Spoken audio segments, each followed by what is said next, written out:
அனைவருக்கும் வணக்கம். இன்னைக்கான வீடியோ பதிவில் நாம் பார்க்க போகிற ரொம்ப முக்கியமான பரபரப்பான அரசியல் அப்டேட் என்ன அப்படின்னு பார்த்தீங்கன்னா, மீண்டும் தன்னுடைய வேலையை காட்ட தொடங்கிட்டாரு மாலத்தீவு அதிபர் அப்படின்னு கூட சொல்லலாம். இந்தியா குறித்து பல்வேறு சர்ச்சை பேசி வரக்கூடிய தருணத்தில் இதற்கு காரணம் சீனா தானா அப்படிங்கிற ஒரு கேள்வியும் எழுந்து வருதுங்க.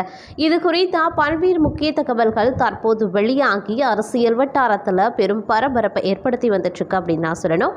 இது குறித்த முழு விளக்கத்தை தான் இன்னைக்கு நாம் வீடியோவில் தெரிஞ்சுக்க போகிறோம். இந்த பதிவு உங்களுக்கு மிக பயனுள்ள விகிதத்தில் இருக்கும். ஸோ வீடியோவை ஸ்கிப் பண்ணாமல் கடைசி வரைக்கும் பாருங்கள். வீடியோக்குள்ளே போகிறதுக்கு முன்னாடி இதுவரைக்கும் நீங்கள் நம்ம சேனலை சப்ஸ்கிரைப் பண்ணலன்னா உடனே சப்ஸ்கிரைப் பண்ணிக்கோங்க. அப்படியே பக்கத்தில் இருக்கக்கூடிய நோட்டிஃபிகேஷனுக்கான பெல் பட்டனையும் ப்ரெஸ் பண்ணிக்கோங்க. சரி நேயர்களே, வாங்க வீடியோக்குள்ளே போகலாம். மாலத்தீவில் இருந்து இந்திய இராணுவ வீரர்கள் வெளியேற்றப்பட்டதில் இருந்து பெரும் விவாதங்களை கிளப்பியிருந்த நிலையில் வெளிநாட்டு படைகள் வெளியேற்றப்பட்டதன் மூலமாக மாலத்தீவின் பாதுகாப்பு இறையாண்மையை பாதுகாப்பதற்கான ஆரம்பகட்ட நடவடிக்கை எட்டப்பட்டிருக்கு அப்படின்னு அந்த நாட்டு அதிபர் முய்சு கூறியிருந்தார். மாலத்தீவு அதிபர் முய்சு அடிப்படையில் சீன ஆதரவாளர். கடந்த ஆண்டு நடைபெற்ற அந்த நாட்டு நாடாளுமன்ற தேர்தலில் நாங்கள் வெற்றி பெற்றா மாலத்தீவில் இருக்கக்கூடிய இந்திய இராணுவ வீரர்களை வெளியேற்றுவோம் அப்படின்னு வெளிப்படையாகவே கூறி போட்டியிட்டார். அதில் வெற்றியும் பெற்றார். இதனை அடுத்து தற்போது அங்கிருந்து நமது 90 இராணுவ வீரர்கள் முழுவதுமாக வெளியேற்றப்பட்டிருக்காங்க. அதாவது மாலத்தீவுக்கு இந்தியா சார்பில் டோர்னியர் 228 கடல் ரோந்து விமானம் மற்றும் 2 HAL துருவ் ஹெலிகாப்டர்கள் வழங்கப்பட்டிருந்தன. இதனை பராமரிக்கவும் இயக்கவும் மாலத்தீவு இராணுவத்திற்கு உதவ சுமார் 90 இந்திய இராணுவ வீரர்கள் அங்கு இருந்து வந்தாங்க. ஆனால் இவர்கள் நீண்ட காலமாக மாலத்தீவில் இருப்பது தங்களுக்கு இறையாண்மையை பாதிப்பதாக கூறி வீரர்கள் அனைவரையும் வெளியேற்ற அந்நாட்டு அதிபர் முகமது முய்சு உத்தரவிட்டார். இதனை அடுத்து இந்திய இராணுவ வீரர்கள் அனைவருமே அங்கிருந்து வெளியேற்றப்பட்டாங்க. இது தவிர இந்தியாவுடன் போடப்பட்ட ஹைட்ரோகிராஃப் சர்வே ஒப்பந்தத்தை புதுப்பிக்க போவதில்லை அப்படின்னும் மாலத்தீவு அறிவித்திருக்கு. அதாவது மாலத்தீவில் இருக்கக்கூடிய நீர்நிலைகள், பாறைகள், கடற்கரையோரங்கள், கடல் நீரோட்டங்கள் மற்றும் அலை அளவுகள் ஆகியவற்றை பற்றி விரிவான ஆய்வை நடத்துவதே ஹைட்ரோகிராஃபிக் சர்வே ஒப்பந்தமாகும். இந்த கடந்த 2018 முதல் இந்த ஒப்பந்தம் செயல்பாட்டில் இருந்து வந்துட்டுருக்கு. ஆனால் தற்போது மாலத்தீவு அரசு இந்த ஒப்பந்தத்தை புதுப்பிக்க போவதில்லை அப்படின்னு கூறியிருக்காங்க. இதற்கெல்லாம் ஹைலைட்டாக சீன உளவு கப்பல்களுக்கு மாலத்தீவு தொடர்ந்து அனுமதி அளித்து வந்துட்டுருக்கு. இலங்கையும் உளவு கப்பல் விவகாரத்தில் இந்தியாவின் பேச்சை கேட்கல. அந்த வரிசையில் தற்போது மாலத்தீவும் இணைந்திருப்பது இந்தியாவுக்கு சற்று பின்னடைவாகவே பார்க்கப்படுது. இந்த முரண்பாடுகளை சரி செய்ய இந்திய அரசு சமீபத்தில் முன்வந்து சில முயற்சிகளையும் மேற்கொண்டாங்க. அதாவது பிரதமர் நரேந்திர மோடியின் பதவியேற்பு விழாவில் முய்சுவுக்கு முதல் வரிசையில் இடம் ஒதுக்கப்பட்டிருந்தது. பதவியேற்பு விழா முடிந்த பின்னர் குடியரசுத் தலைவர் திரௌபதி முர்மு விருந்து அளித்திருந்தாங்க. இந்த விருந்தின் மோடிக்கு பக்கத்தில் முய்சு அமர்ந்திருந்தார். இடதுபுறம் முய்சுவும் வலதுபுறம் இலங்கை அதிபர் ரணில் விக்ரமசிங்கும் அமர்ந்திருந்தாங்க. இது சீனாவுக்கு ஒரு வலுவான மெசேஜ் என்று சர்வதேச அரசியல் விமர்சகர்கள் கூறியிருந்தாங்க. கடந்த காலங்களில் சீனாவசம் மாலத்தீவும் இலங்கையும் இருந்திருக்கலாம்.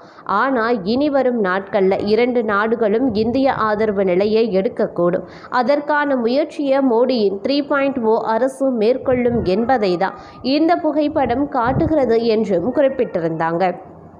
இப்படி இருக்கும்போது இந்தியாவை மீண்டும் எரிச்சலடைய வைக்கும் விதத்தில் முய்சு பேச தொடங்கியிருக்கார்.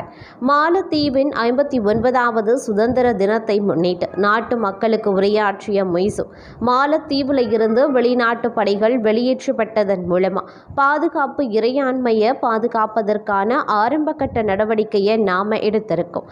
சீருடையில் இருந்தாலும் இல்லாவிட்டாலும் வெளிநாட்டு படையினர் மாலத்தீவில் இருக்க மாட்டாங்க அப்படின்னு நான் உத்தரவாதம் உத்தரவாதம் அளிக்கிறேன் அப்படின்னு கூறியிருந்தார். முய்சுவுக்கு பின்னால் சீனா இருக்கிறாங்க, இதனால தான் இந்தியா செய்த உதவிகளை எல்லாம் மறந்துவிட்டு அவர் அவ்வாறு பேசுகிறாரு என சர்வதேச அரசியல் விமர்சகர்களும் கருத்துக்களை தெரிவித்து வந்துட்டு இருக்காங்க. இந்த நிலையில பார்த்தீங்க அப்படின்னா இந்தியாவுக்கும் மாலத்தீவுக்கும் இடையே கடந்த சில காலமாகவே மோசமான உறவு நிலவி வரக்கூடிய நிலையில் இப்போது அந்த நிலை மெல்ல மெல்ல மாற தொடங்கியிருக்கு. சமீபத்தில் நடந்த மாலத்தீவு சுதந்திர தின விழாவில் கலந்து கொண்டு பேசிய அந்நாட்டின் அதிபர் மொய்சு இந்தியாவுக்கு நன்றி தெரிவித்தார். மேலும் இந்தியாவுடனான வர்த்தக ஒப்பந்தம் குறித்தும் அவர் சில முக்கிய கருத்துக்களையும் தெரிவித்தார். கடந்த ஆண்டு மாலத்தீவு அதிபராக பொறுப்பேற்றது முதலே மொய்சு தொடர்ந்து இந்தியாவுக்கு எதிரான நடவடிக்கை எடுத்தார். அங்கிருந்து இந்தியா இராணுவத்தினரை வெளியேற்றவும் செய்தார். மேலும் அந்நாட்டின் அமைச்சர்கள் சிலர் நமது பிரதமருக்கு எதிராக கூறிய சில கருத்துக்களும் சர்ச்சையாக வெடித்திருந்தது. இதனால இரு நாட்டு உறவு மோசமாக பாதிக்கப்பட்டது அப்படின்னு கூட சொல்லலாம். ஆனா இப்போது இந்த நிலை மாற தொடங்கியிருக்கு. மாலத்தீவு அதிபர் முகமது மொய்சு இப்போது இந்தியாவுக்கு நன்றி தெரிவித்திருக்காரு. மாலத்தீவு இந்தியாவுக்கு அளிக்க வேண்டிய கடனை திருப்பி செலுத்துறதுல சில தளர்வுகளை இந்தியா அறிவித்திருக்கக்கூடிய நிலையில் அதற்கு மாலத்தீவு அதிபர் நன்றி தெரிவித்திருக்காரு. மேலும் இந்தியா மாலத்தீவு இடையே உறவுகள் வலுவாக இருக்கும் அப்படின்னு இரு நாடுகளும் விரைவில் சுதந்திர வர்த்தக ஒப்பந்தத்தில் கையெழுத்திடும் அப்படின்னு நம்பிக்கை இருப்பதாக மொய்சு தெரிவித்தார். மாலத்தீவில் நடைபெற்ற அந்நாட்டின் சுதந்திர தின விழாவில் உரையாற்றும் போது மொய்சு இந்த கருத்துக்களை தெரிவித்திருந்தார். தனது 8 மாத கால ஆட்சியில் வெளியுறவு கொள்கை மிக சிறப்பாக இருப்பதாக தெரிவித்த அவர் சர்வதேச அளவில் முக்கிய நடவடிக்கைகள் எடுக்கப்பட்டுள்ளதாகவும் தெரிவித்திருந்தார். மேலும் கடனை திருப்பி செலுத்துவதை எளிதாக்க இந்தியா மற்றும் சீனா அளித்திருக்க ஆதரவுக்கு மொய்சு நன்றி தெரிவித்தார். இந்த இரு நாடுகளின் ஆதரவு காரணமாகவே மாலத்தீவின் பொருளாதார இறையாண்மையை உறுதிப்படுத்த முடிந்ததாக அவர் தெரிவித்திருந்தார். சர்வதேச வர்த்தகத்திற்கு தேவையான அமெரிக்க டாலருக்கு பற்றாக்குறை ஏற்பட்டுள்ளதாக தெரிவித்த அவர் இது தொடர்பாக இந்தியா மற்றும் சீன அரசுகளுடன் பேச்சுவார்த்தை நடத்தி வருவதாகவும் அவர் தெரிவித்திருக்கார். மேலும் பிரிட்டன் அரசுடன் சுதந்திர வர்த்தக ஒப்பந்தம் போடுவது தொடர்பாகவும் பேச்சுவார்த்தை நடத்தி வருவதாக அவர் சொல்லியிருக்காரு. அதே போல இந்தியாவுடனும் வர்த்தக ஒப்பந்தத்தை விரைவில் கையெழுத்திடுவோம் அப்படின்ற நம்பிக்கை இருப்பதாகவும் சொல்லியிருக்காரு. இந்தியாவுக்கும் மாலத்தீவுக்கும் இடையே உறவுல கடந்த ஆண்டுல விரிசல் ஏற்பட்ட நிலையில் அதை சரி செய்ய இப்போது அந்த நாட்டு அரசு பல்வேறு முயற்சிகளை எடுத்தும் வந்துட்டு இருக்காங்க. மாலத்தீவுக்கு இந்தியா ரொம்பவே முக்கியமான நட்பு நாடு என்பதை உணர்ந்த மொய்சு தனது அரசு செய்த தவறுகளை சரி செய்ய முயன்று வந்துட்டு இருக்காங்க. கடந்த மாதம் பிரதமர் நரேந்திர மோடி தொடர்ந்து 3வது முறையாக பதவியேற்ற நிலையில் அந்த பதவியேற்பு விழாவில் அதிபர் மொய்சு நேரடியாக கலந்தும் கொண்டார். மேலும் மாலத்தீவின் இந்தியாவின் மிக நெருங்கிய கூட்டாளி அப்படின்னு கூறிய அவர் அதில் எந்த கேள்வியும் இல்லை அப்படின்னு திட்டவட்டமாகவே சொல்லியிருந்தார். கடந்த ஆண்டு இறுதிக்குள்ள மாலத்தீவு இந்தியாவுக்கு செலுத்த வேண்டிய கடன் தொகை 6.2 பில்லியன் மாலத்தீவு ரூபியாக இருந்திருக்கு. இந்த தொகையை மறுசீரமைக்க வேண்டும் அப்படின்னு மாலத்தீவு விடுத்த கோரிக்கையை ஏற்று கடன் தொகையை திருப்பி செலுத்த இந்தியா கூடுதல் கால அவகாசத்தை கொடுத்து குறிப்பிடத்தக்கது.